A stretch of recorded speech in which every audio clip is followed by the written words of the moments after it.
Hello students, I hope you all are good and fine. So let's get into the question. Question जो वो match the following है. सबसे पहला क्या बोल रहा था? Maximum value attained by y is equal to 10 minus x minus 10 का मॉड्यूलस. देखो x minus 10 का मॉड्यूलस है, तो आपको पता होना चाहिए कि mod x जो होता है वो x होता है जब x is greater than equal to 0 and minus x if x is less than 0, जहाँ पे 0 क्रिटिकल पॉइंट होता है.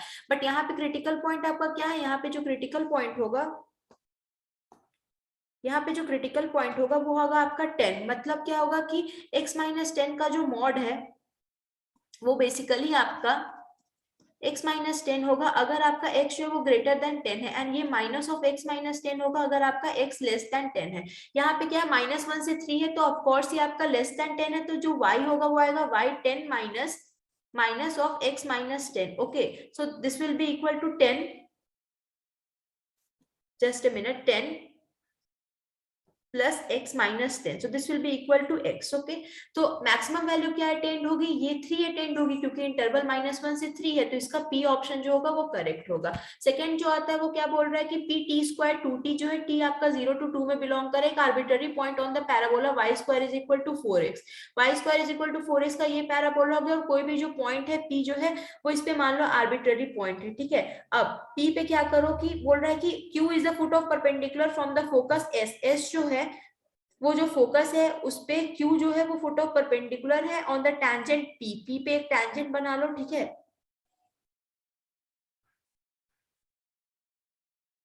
Q जो है वो फुट ऑफ परपेंडिकुलर है. ठीक है, तो बोल रहा है कि अब आप बताओ कि मैक्सिमम एरिया क्या होगा PQS का. समझ गए इसके डायग्राम को? तो चलो सबसे पहले इक्वेशन ऑफ टैंजेंट निकालते हैं t स्क्वायर 2t पे. तो t स्क्वायर 2t पे अगर इक्वेशन ऑफ टैंजेंट निकालोगे तो क्या होगा? ty is equal to x plus t square हो जाएगा. ठीक है, और ये टैंजेंट जो है वो कहाँ पे? y एक्सिस पे है एट q 0, t पे. ठीक है, अब qs इंटू pq अगर आप करते हो तो क्या होगा? t इंटू, क्योंकि वो आपका परपेंडिकुलर है, t into -1/t which is equal to -1.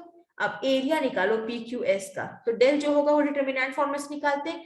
t square 2t 1, coordinates आपका t स्क्वायर 2t दिया गया है, 0 t 1, क्योंकि बेसिकली आपका जो q का कोऑर्डिनेट है वो 0, t होगा.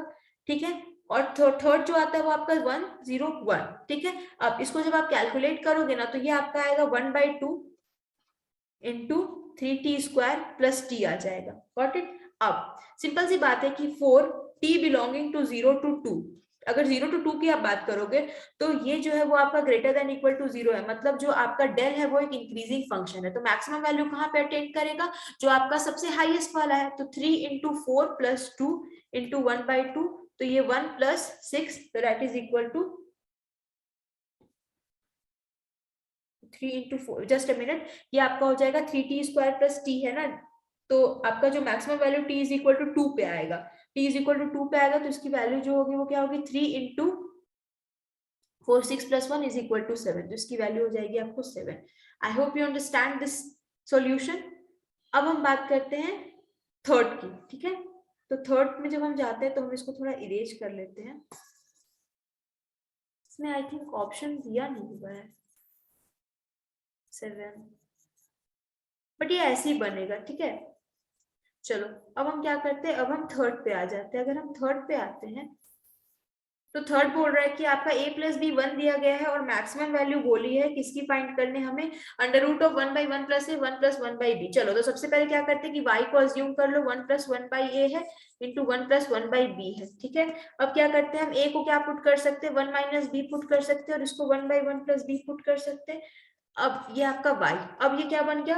अब इसको हम क्या करेंगे? बेसिकली क्वाड्रेटिक इन b बनाएंगे. रेंज निकालने की एक तरीका होता था कि हम लोग को किसी भी x एक्सप्रेशन का रेंज देना रहता था, तो हम उसको y से क्रॉस मल्टीप्लाई कर देते थे और x में क्वाड्रेटिक लाके फिर हम उसकी रेंज निकाल लेते थे. तो वही सेम थिंग हम यहाँ पे करेंगे. तो यहाँ पे जब हम मल्टीप्लाई करेंगे तो ये बनेगा b square y minus 1 plus b 1 minus y plus 2 is equal to 0. अब क्या करना है? बेसिकली हमें मैक्सिमम वैल्यू फाइंड करनी है, तो डिस्क्रिमिनेंट जो होना चाहिए वो लेस देन इक्वल टू 0 होना चाहिए. तो 1 माइनस y का whole square minus 4ac 8 into y minus 1 should be less than 0. ठीक है, तो बेसिकली इसमें जो y की वैल्यू आएगी वो 1 से 9 के बीच में आएगी. तो अंडर रूट y हमें निकालना है विच विल बिलोंग टू 1 से 3. तो मैक्सिमम वैल्यू जो हो जाएगी वो क्या होगी? 3 होगी. तो इसका भी जो करेक्ट ऑप्शन होगा वो 3 होगा। अब आता है लास्ट, देखो जो अभी मैंने आपको रेंज का बताया ना फॉर्मूला, वो वही यूज करके हम यहाँ पे अभी सॉल्व करते हैं ये लास्ट जो हमारा एक्सप्रेशन आया, ठीक है। हम क्या करेंगे, हमें फाइंड करनी है रेंज और ग्रेटेस्ट और लीस्ट वैल्यू हमें निकालनी है, ठीक है। तो हम क्या करेंगे कि इसको y अज्यूम कर लेंगे, ठीक है। इसको जब हम y अज्यूम करेंगे तो हमारा क्या होगा, तो फिर हमने क्या करेंगे, हम यहाँ पे क्या करेंगे, देखो basically y is equal to x plus two by two x square plus three x plus six है। तो x प्लस टू को हम 2y x square plus three x y plus six मान लेते हैं। अब 2x square y plus three x y minus x plus four is equal to 0 हो जाएगा ये हमारा, ठीक है। तो 2y x square plus three y minus one into x plus, ये आपका सॉरी 6y आ जाएगा, 6y माइनस टू हो जाएगा, 6y minus two, okay, is equal to 0। y है ना यहाँ पे तो कांस्टेंट के साथ 6 पाई जाएगा, plus 6y minus two is equal to 0। अब हमें फाइंड क्या करना है, ग्रेटेस्ट और लीस्ट वैल्यूज। तो डिस्क्रिमिनेंट जो होना चाहिए वो बेसिकली आपका क्या होना चाहिए, लेस देन 0 होना चाहिए।